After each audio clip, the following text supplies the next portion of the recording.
The full story of Prophet Musa, Moses. Prophet Musa, known as Moses in the Bible and revered in Islam as one of the greatest prophets, was born into a time of oppression in ancient Egypt. The tyrannical Pharaoh, consumed by arrogance and power, had decreed that all newborn Israelite boys should be cast into the Nile River. The Pharaoh, known as Pharaoh in Islam, who ruled Egypt, was a tyrant who oppressed the descendants of Jacob, known as the children of Israel, Bani Israel. He used every means to demean and disgrace them.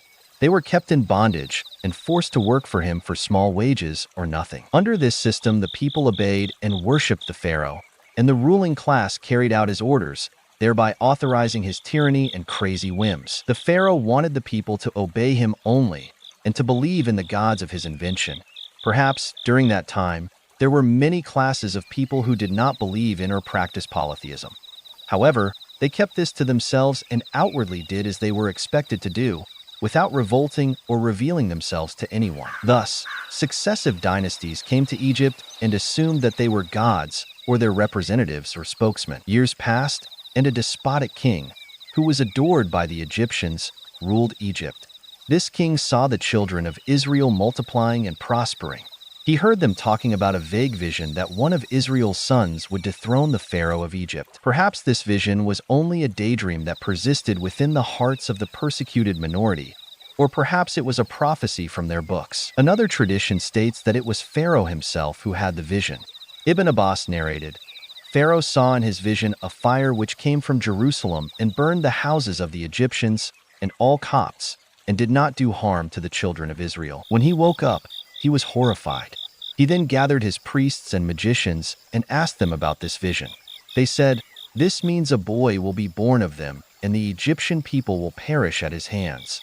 That is why Pharaoh commanded that all male children of the children of Israel be killed. Either way, this vision reached the ears of the Pharaoh. He then issued a decree to slay any male child that would be born to the children of Israel. The killing of the children of Israel was carried out until the experts of economics said to Pharaoh, "The aged of the children of Israel die, and the young are slaughtered. This will lead to their annihilation.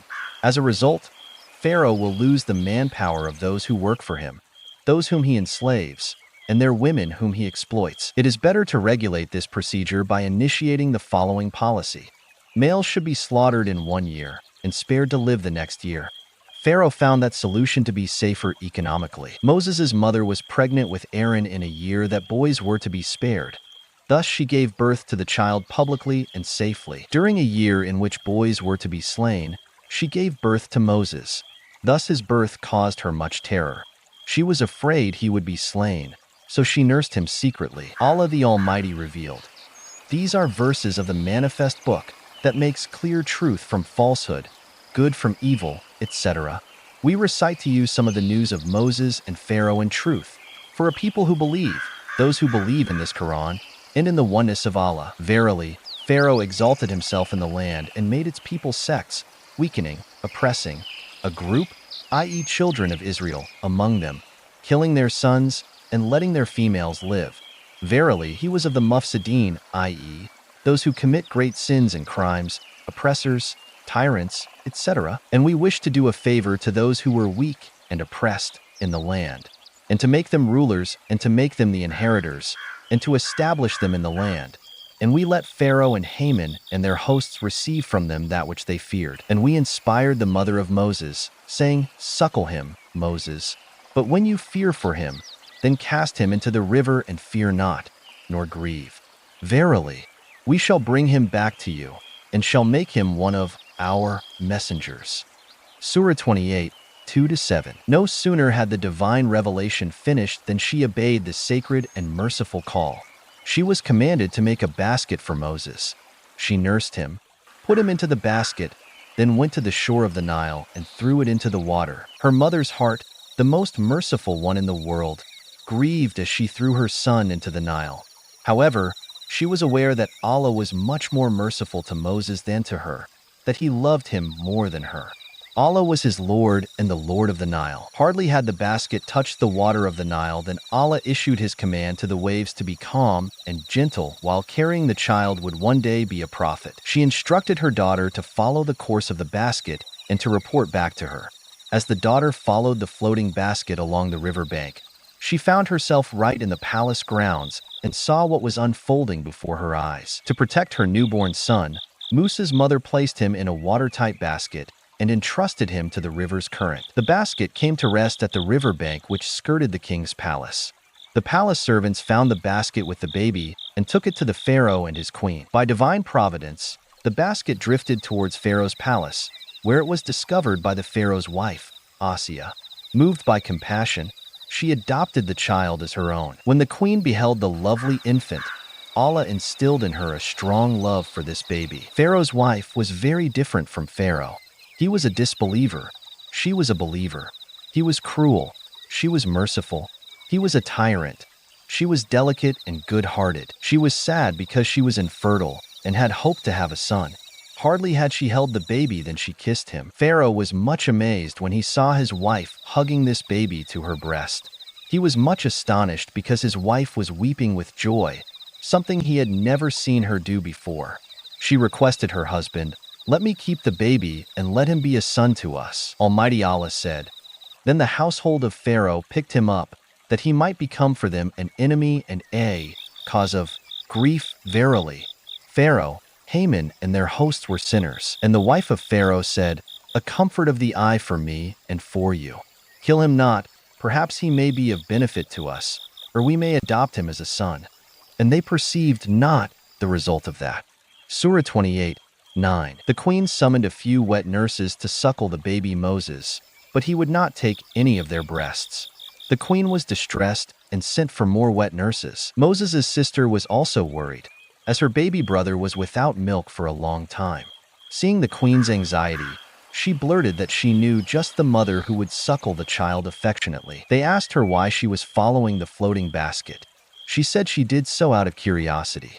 Her excuse sounded reasonable, so they believed her. They ordered her to rush and fetch the woman she was talking about. Her mother also was waiting with a heavy heart, worried about the fate of her baby. Just then her daughter rushed in with the good news. Her heart lifted, and she lost no time in reaching the palace. As the child was put to her breast, he immediately started suckling. Pharaoh was astonished and asked, "Who are you?" "This child has refused to take any other breast but yours." Had she told the truth, Pharaoh would have known that the child was an Israelite and would have killed Moses instantly. However, Allah gave her inner strength and she replied, "I am a woman of sweet milk and sweet smell, and no child refuses me."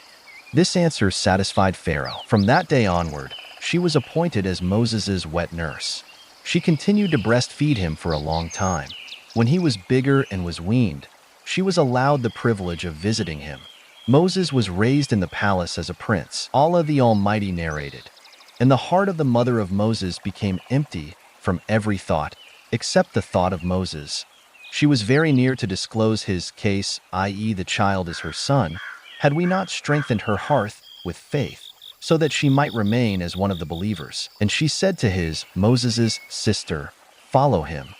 So she, his sister, watched him from a far place secretly, while they perceived not. And we had already forbidden other foster-suckling mothers for him, until she, his sister, came up and said, "Shall I direct you to a household who will rear him for you, and sincerely they will look after him in a good manner?" So did we restore him to his mother, that she might be delighted, and that she might not grieve, and that she might know that the promise of Allah is true. But most of them know not. Surah 28:10-13. And when he attained his full strength, and was perfect in manhood, we bestowed on him hukman, prophethood, right judgment of the affairs, and religious knowledge of the religion of his forefathers, i.e., Islamic monotheism. And thus do we reward the muhsinin, i.e., good doers. Surah 28:14. Allah had granted Moses good health, strength, knowledge, and wisdom. The weak and oppressed turned to him for protection and justice. One day in the main city, he saw two men fighting. One was an Israelite, who was being beaten by the other, an Egyptian. On seeing Moses, the Israelite begged him for help. Moses became involved in the dispute and, in a state of anger, struck a heavy blow on the Egyptian, who died on the spot. Upon realizing that he had killed a human being, Moses' heart was filled with deep sorrow, and immediately he begged Allah for forgiveness. He had not intended to kill the man. He pleaded with Almighty Allah to forgive him, and he felt a sense of peace filling his whole being. Thereafter, Moses began to show more patience and sympathy towards people. The next day, he saw the same Israelite involved in another fight. Moses went to him and said, "You seem to be a quarrelsome fellow. You have a new quarrel with one person or another each day." Fearing that Moses might strike him, the Israelite warned Moses, "Would you kill me as you killed that wretch yesterday?" The Egyptian with whom the Israelite was fighting overheard this remark and reported Moses to the authorities. Soon thereafter, as Moses was passing through the city, a man approached and alerted him, "O Moses, the chiefs have taken counsel against you. You are to be tried and killed. I would advise you to escape." Moses knew that the penalty for killing an Egyptian was death. Allah the Exalted recounted, "And he entered the city at a time of unawareness of its people, and he found there 2 men fighting, one of his party, his religion, from the children of Israel, and the other of his foes. The man of his own party asked him for help against his foe. So Moses struck him with his fist and killed him. He said, 'This is of Satan's doing, verily. He is a plain, misleading enemy.' He said, 'My Lord, verily, I have wronged myself, so forgive me.' Then he forgave him. Verily, he is the oft-forgiving, the most merciful. He said, 'My Lord, for that with which you have favored me, I will never more be a helper for the mujrimeen, criminals, disobedient to Allah, polytheists, sinners, etc.' So he became afraid, looking about in the city, waiting as to what will be the result of his crime of killing, when behold, the man who had sought his help the day before called for his help again. Moses said to him, 'Verily, you are a plain misleader.' Then when he decided to seize the man who was an enemy to both of them, the man said, 'O Moses, is it your intention to kill me as you killed a man yesterday? Your aim is nothing but to become a tyrant in the land, and not to be one of those who do right.' And there came a man running from the farthest end of the city. He said, 'O Moses, verily, the chiefs are taking counsel together about you, to kill you, so escape. Truly, I am to you of those who give sincere advice.' So he escaped from there, looking about in a state of fear. He said, 'My Lord, save me from the people who are zalimeen, polytheists and wrongdoers.'" Surah 28, 15-21. Moses left Egypt in a hurry without going to Pharaoh's palace or changing his clothes. Nor was he prepared for traveling. He did not have a beast of burden upon which to ride, and he was not in a caravan. Instead, he left as soon as the believer came and warned him of Pharaoh's plans. He traveled in the direction of the country of Midian, which was the nearest inhabited land between Syria and Egypt. His only companion in this hot desert was Allah, and his only provision was piety. There was not a single root to pick to lessen his hunger. The hot sand burned the soles of his feet. However, fearing pursuit by Pharaoh's men, he forced himself to continue on. He traveled for 8 nights, hiding during the day. After crossing the main desert, he reached a watering hole outside Midian where shepherds were watering their flocks. No sooner had Moses reached Midian than he threw himself under a tree to rest. He suffered from hunger and fatigue. The soles of his feet felt as if they were worn out from hard walking on sand and rocks and from the dust. He did not have any money to buy a new pair of sandals, nor to buy food or drink. Moses noticed a band of shepherds watering their sheep. He went to the spring, where he saw 2 young women preventing their sheep from mixing with the others. Moses sensed that the women were in need of help. Forgetting his thirst, he drew nearer to them and asked if he could help them in any way. The older sister said, "We are waiting until the shepherds finish watering their sheep, then we will water ours." Moses asked again, "Why are you waiting?" The younger one said, "We cannot push men." Moses was surprised that women were shepherding, as only men were supposed to do it. It is hard and tiresome work, and one needs to be on the alert. Moses asked, "Why are you shepherding?" The younger sister said, "Our father is an old man. His health is too poor for him to go outdoors for pasturing sheep." Moses said, "I will water the sheep for you." When Moses approached the water, he saw that the shepherds had put over the mouth of the spring an immense rock that could only be moved by 10 men. Moses embraced the rock and lifted it out of the spring's mouth, the veins of his neck and hands standing out as he did so. Moses was certainly strong. He watered their sheep and put the rock back in its place. He returned to sit in the shade of the tree. At this moment he realized that he had forgotten to drink. His stomach was sunken because of hunger. Almighty Allah described this event. And when he arrived at the water of Midian, he found there a group of men watering their flocks. And besides them, he found 2 women who were keeping back their flocks. He said, "What is the matter with you?" They said, "We cannot water our flocks until the shepherds take their flocks. And our father is a very old man." So he watered their flocks for them. Then he turned back to shade and said, "My Lord, truly, I am in need of whatever good that you bestow on me." Surah 28, 22-24. The young ladies returned home earlier than usual, which surprised their father. They related the incident at the spring, which was the reason that they were back early. Their father sent one of his daughters to invite the stranger to his home. Bashfully, the woman approached Moses and delivered the message. "My father is grateful for what you have done for us. He invites you to our home so that he may thank you personally." Moses welcomed this invitation and accompanied the maiden to her father. Moses could see that they lived comfortably as a happy and peaceful household. He introduced himself and told the old man about the misfortune that had befallen him and had compelled him to flee from Egypt. The old man comforted him. "Fear not, you have escaped from the wrongdoers." Moses' gentle behavior was noticed by the father and his daughters. The kind man invited him to stay with them. Moses felt at home with this happy household, for they were friendly and feared Allah. One of the daughters suggested to her father that he employ Moses, as he was strong and trustworthy. They needed someone like him, especially at the water hole, which was visited by ruffians. The father asked her how she could be sure of his trustworthiness in such a short time. She replied, "When I bade him to follow me to our home, he insisted that I walk behind him so he would not observe my form, to avoid sexual attraction." The old man was pleased to hear this. He approached Moses and said, "I wish to marry you to one of my daughters on condition that you agree to work for me for a period of 8 years." This offer suited Moses well, for being a stranger in this country, he would soon have to search for shelter and work. Moses married the Midianite's daughter and looked after the old man's animals for 10 long years. Almighty Allah recounted, "Then there came to him one of the 2 women, walking shyly. She said, 'Verily, my father calls you that he may reward you for having watered our flocks for us.' So when he came to him and narrated the story, he said, 'Fear you not. You have escaped from the people who are Zalimeen, polytheists, disbelievers, and wrongdoers.' And said one of them, the 2 women, 'O my father, hire him. Verily, the best of men for you to hire is the strong, the trustworthy.' He said, 'I intend to wed one of these 2 daughters of mine to you, on condition that you serve me for 8 years. But if you complete 10 years, it will be a favor from you. But I intend not to place you under a difficulty. If Allah wills, you will find me one of the righteous.' He, Moses, said, 'That is settled. Between me and you, whichever of the 2 terms I fulfill, there will be no injustice to me, and Allah is surety over what we say.'"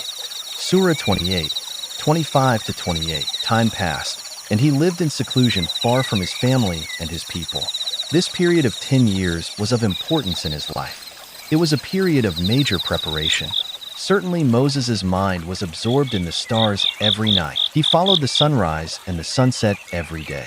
He pondered on the plant and how it splits the soil and appears thereafter. He contemplated water and how the earth is revived by it and flourishes after its death. Of course, he was immersed in the glorious book of Allah, open to the insight and heart. He was immersed in the existence of Allah. All these became latent within him. The religion of Moses was the same as that of Jacob, which was Islamic monotheism. His forefather was Jacob, the grandson of Abraham. Moses, therefore, was one of the descendants of Abraham, and every prophet who came after Abraham was one of Abraham's successors. In addition to physical preparation, there was a similar spiritual preparation. It was made in complete seclusion, in the middle of the desert and in the places of pasture. Silence was his way of life, and seclusion was his vehicle. Allah the Almighty prepared for his prophet the tools he would need later on to righteously bear the commands of Allah the Exalted. One day after the end of this period, a vague homesickness arose in Moses' heart. He wanted to return to Egypt. He was fast and firm in making his decision, telling his wife, "Tomorrow we shall leave for Egypt." His wife said to herself, There are 1,000 dangers in departing that have not yet been revealed. However, she obeyed her husband. Moses himself did not know the secret of the quick and sudden decision to return to Egypt. After all, he had fled from there 10 years ago with a price on his head. Why should he go back now? Did he look forward to seeing his mother and brother? Did he think of visiting Pharaoh's wife who had raised him and who loved him as if she were his mother? No one knows what went through Moses' mind when he returned to Egypt. All we know is that a mute obedience to Allah's destinies impelled him to make a decision, and he did. These supreme destinies steered his steps towards a matter of great importance. Moses left Midian with his family and traveled through the desert until he reached Mount Sinai. There Moses discovered that he had lost his way. He sought Allah's direction and was shown the right course. At nightfall, they reached Mount Tur. Moses noticed a fire in the distance. "I shall fetch a firebrand to warm us." As he neared the fire, he heard a sonorous voice calling him, "O Moses, I am Allah, the Lord of the universe." Moses was bewildered and looked around. He again heard the strange voice. "And what is in your right hand, O Moses?" Shivering, Moses answered, "This is my staff on which I lean, and with which I beat down branches for my sheep, and for which I find other uses." This question was asked so that Moses' attention would focus on the staff and to prepare him for the miracle which was to happen. This was the beginning of Moses' mission as a prophet. The same voice commanded him, "Throw down your staff." He did so, and at once the staff became a wriggling snake. Moses turned to run, but the voice again addressed him, "Fear not and grasp it. We shall return it to its former state." The snake changed back into his staff. Moses' fear subsided and was replaced by peace, for he realized that he was witnessing the truth. Next, Allah commanded him to thrust his hand into his robe at the armpit. When he pulled it out, the hand had a brilliant shine. Allah then commanded Moses, "You have 2 signs from your Lord. Go to Pharaoh and his chiefs, for they are an evil gang and have transgressed all bounds." However, Moses feared that he would be arrested by Pharaoh, so he turned to Allah saying, "My Lord, I have killed a man among them, and I fear that they will kill me." Allah assured him of his safety and set his heart at rest. Almighty Allah narrated this event. And has there come to you the story of Moses? When he saw a fire, he said to his family, "Wait, verily, I have seen a fire. Perhaps I can bring you some burning brand therefrom, or find some guidance at the fire." And when he came to it, the fire, he was called by name, "O Moses, verily, I am your Lord. So take off your shoes, you are in the sacred valley, Tuwa, and I have chosen you. So listen to that which is inspired to you. Verily, I am Allah. La ilaha illa ana. None has the right to be worshipped but I. So worship me and offer prayers perfectly for my remembrance. Verily, the hour is coming, and my will is to keep it hidden, that every person may be rewarded for that which he strives. Therefore, let the one who believes not therein, i.e. in the day of resurrection, reckoning, paradise and hell, etc., but follows his own lusts, divert you therefrom lest you perish. And what is that in your right hand, O Moses? He said, "This is my stick, whereon I lean, and wherewith I beat down branches for my sheep, and wherein I find other uses." Allah said, "Cast it down, O Moses." He cast it down, and behold, it was a snake, moving quickly. Allah said, "Grasp it and fear not. We shall return it to its former state, and press your right hand to your left side. It will come forth white and shining, without any disease as another sign, that we may show you some of our greater signs. Go to Pharaoh. Verily, he has transgressed all bounds in disbelief and disobedience, and has behaved as an arrogant and as a tyrant." Surah 9-24. Moses said, "O my Lord, open for me my chest, grant me self-confidence, contentment, and boldness, and ease my task for me, and make loose the knot, the defect, from my tongue, i.e. remove the incorrectness of my speech, that they understand my speech, and appoint for me a helper from my family, Aaron, my brother. Increase my strength with him, and let him share my task of conveying Allah's message and prophethood, that we may glorify you much, and remember you much. Verily, you are of us ever a well-seer." Allah said, "You are granted your request, O Moses. And indeed, we conferred a favor on you another time before, when we inspired your mother with that which we inspired, saying, put him, the child, into the tablet, a box or case or a chest, and put him into the river, Nile.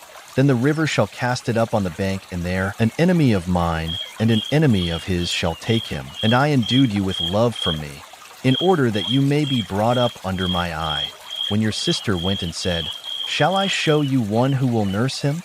So we restored you to your mother, that she might cool her eyes and she should not grieve. Then you did kill a man. But we saved you from great distress and tried you with a heavy trial. Then you stayed a number of years with the people of Midian. Then you came here according to the fixed term which I ordained for you, O Moses. And I have Istanatuka chosen you for my inspiration and my message for myself. Go you and your brother with my ayat, proofs, evidences, verses, lessons, signs, revelations, etc.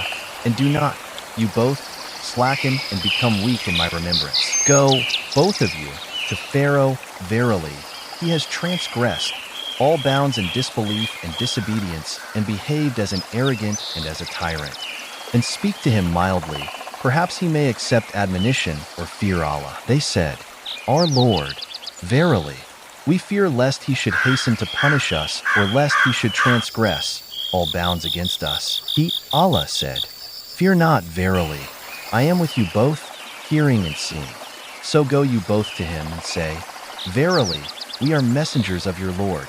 So let the children of Israel go with us, and torment them not. Indeed, we have come with a sign from your Lord, and peace will be upon him who follows the guidance. Truly, it has been revealed to us that the torment will be for him who believes not in the oneness of Allah, and in his messengers, etc., and turns away from the truth and obedience of Allah. Surah 20, 25-48. Moses and Aaron went together to Pharaoh and delivered their message. Moses spoke to him about Allah, his mercy and his paradise, and about the obligations of monotheism and his worship. Pharaoh listened to Moses' speech with disdain. He thought that Moses was crazy because he dared to question his supreme position.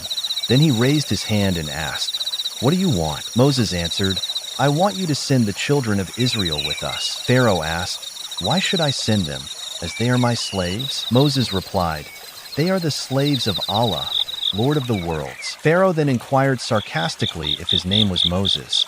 Moses said, yes. Are you not the Moses whom we picked up from the Nile as a helpless baby?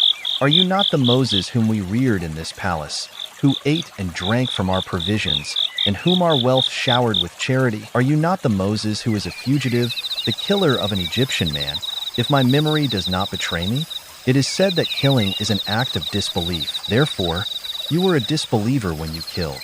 You are a fugitive from justice, and you come to speak to me. What were you talking about, Moses? I forgot. Moses knew that Pharaoh's mentioning his past, his upbringing, and his receiving Pharaoh's charity was Pharaoh's way of threatening him. Moses ignored his sarcasm and explained that he was not a disbeliever when he killed the Egyptian. He only went astray, and Allah the Almighty had not yet given him the revelation at that time. He made Pharaoh understand that he fled from Egypt because he was afraid of their revenge upon him, even though the killing was an accident. He informed him that Allah had granted him forgiveness and made him one of the messengers. Allah the Almighty revealed to us part of the dialogue between Moses and Pharaoh. Allah said, nay, go you both with our signs. Verily, we shall be with you, listening. And when you both come to Pharaoh, say, we are the messengers of the Lord of the Alamin, mankind, jinn, and all that exists. So allow the children of Israel to go with us. Pharaoh said to Moses, did we not bring you up among us as a child? And you did dwell many years of your life with us. And you did your deed which you did, i.e. the crime of killing a man. And you are one of the ingrates. Moses said, I did it then, when I was an ignorant as regards my Lord and his message. So I fled from you when I feared you. But my Lord has granted me hukman, i.e. religious knowledge, right judgments of the affairs and prophethood, and appointed me as one of the messengers. And this is the past favor with which you reproach me, that you have enslaved the children of Israel. Pharaoh said, and what is the Lord of the Alamin, mankind, jinn, and all that exists? Moses replied, Lord of the heavens and the earth, and all that is between them, if you seek to be convinced with certainty." Pharaoh said to those around, "Do you not hear what he says?" Moses said, "Your Lord and the Lord of your ancient fathers." Pharaoh said, "Verily, your messenger who has been sent to you is a madman." Moses said, "Lord of the east and the west, and all that is between them, if you did but understand." Pharaoh said, "If you choose an ilah, a god, other than me, I will certainly put you among the prisoners." Moses said, "Even if I bring you something manifest and convincing." Pharaoh said, "Bring it forth then, if you are of the truthful." Surah 26, 16-31. The degree of the conflict expressed in this dialogue reached its apex. Thus, the tone of dialogue changed. Moses used a convincing intellectual argument against Pharaoh. However, Pharaoh escaped from the circle of this dialogue based on logic and began a dialogue of another type, a type which Moses could not bear to follow, a dialogue of menacing and threatening. Pharaoh deliberately adopted the style of the absolute ruler. He asked Moses how he dared to worship Allah. Did he not know that Pharaoh was a god? After declaring his divinity, Pharaoh asked Moses how he dared to worship another god. The punishment for this crime was imprisonment. It was not permitted for anyone to worship anyone other than Pharaoh. Moses understood that the intellectual arguments did not succeed. The calm dialogue was converted from sarcasm to mentioning charity, then to scorn, then to the threat of imprisonment. Moses said, "Even if I bring you something manifest and convincing." Pharaoh said, "Bring it forth then, if you are of the truthful." So Moses threw his stick, and behold, it was a serpent manifest. And he drew out his hand, and behold, it was white to all beholders. Surah 26, 30-33. Pharaoh's amazement turned to terror. Fearing that his rule was in danger, he addressed his advisors. "These are two wizards who will strip you of your best traditions and drive you out of the country with their magic. What do you advise?" They counseled Pharaoh to detain Moses and his brother while they summoned the cleverest magicians in the country. Then they, too, could show their skills of magic and change sticks into serpents. In this way, they sought to reduce the influence of Moses' miracles on the masses. Pharaoh detained Moses and Aaron. He dispatched couriers all over the land to enlist the best magicians. He offered each successful magician a big reward, including appointment as a royal courtier. On the customary festival day, which attracted citizens from all over the Egyptian empire, Pharaoh arranged for a public contest between Moses and the magicians. The people came in droves as never before when they heard of the greatest contest ever between Pharaoh's many magicians and a single man who claimed to be a prophet. They had also heard of a baby who had once floated down the river Nile in a basket, landed on Pharaoh's palace grounds, been reared as a prince, and who later had fled for killing an Egyptian with a single blow. Everyone was eager and excited to watch this great contest. Before it began, Moses arose. There was a hush in the huge crowd. Moses addressed the magicians. "Woe unto you, if you invent a lie against Allah by calling his miracles magic and by not being honest with the Pharaoh. Woe unto you, if you do not know the difference between the truth and falsehood. Allah will destroy you with his punishment, for he who lies against Allah fails miserably." Moses had spoken sincerely and made the magicians think. But they were overwhelmed by their greed for money and glory. They hoped to impress the people with their magic and to expose Moses as a fraud and a cheat. Moses asked the magicians to perform first. They threw their magical objects down on the ground. Their staffs and ropes took the forms of wriggling serpents while the crowd watched in amazement. Pharaoh and his men applauded loudly. Then Moses threw his staff. It began to wriggle vigorously and became an enormous serpent. The people stood up, craning their necks for a better view. Pharaoh and his men sat silently as, one by one, Moses' huge serpent swallowed all the snakes. Moses bent to pick it up, and it became a staff in his hand. The crowd rose like a great wave, shouting and screaming with excitement. A wonder like this had never been seen before. On witnessing the power of Moses, the magicians prostrated themselves to Allah, declaring, "We believe in the Lord of Moses and Aaron." Pharaoh was angry and began plotting his next move. He charged that the demonstration had been arranged secretly between Moses and the magicians.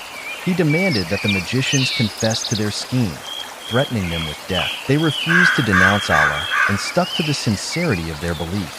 No longer hiding his cruel nature, Pharaoh threatened to cut off their hands and feet and to crucify them on the trunks of palm trees as an example to his subjects. Almighty Allah recounted this event.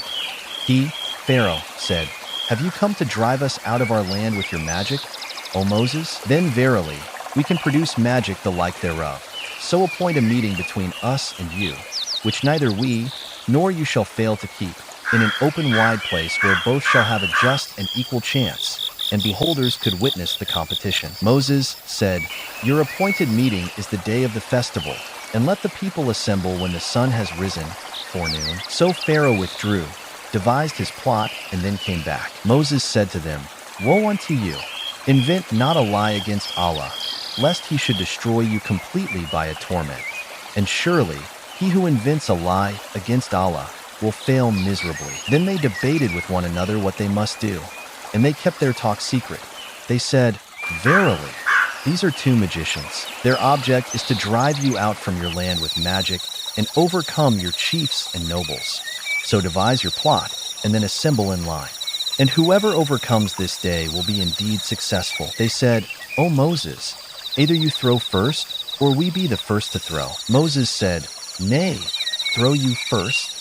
Then behold, their ropes and their sticks, by their magic, appeared to him as though they moved fast.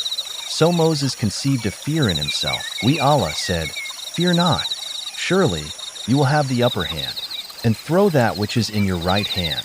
It will swallow up that which they have made. That which they have made is only a magician's trick, and the magician will never be successful, no matter whatever amount of skill he may attain." So the magicians fell down prostrate. They said, "We believe in the Lord of Aaron and Moses." Pharaoh said, "Believe you in him, Moses, before I give you permission? Verily, he is your chief who taught you magic. So I will surely cut off your hands and feet on opposite sides, and I will surely crucify you on the trunks of palm trees.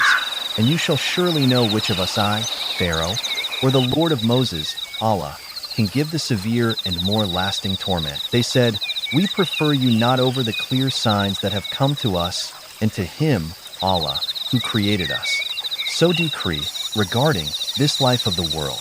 Verily, we have believed in our Lord, that he may forgive us our faults, and the magic to which you did compel us.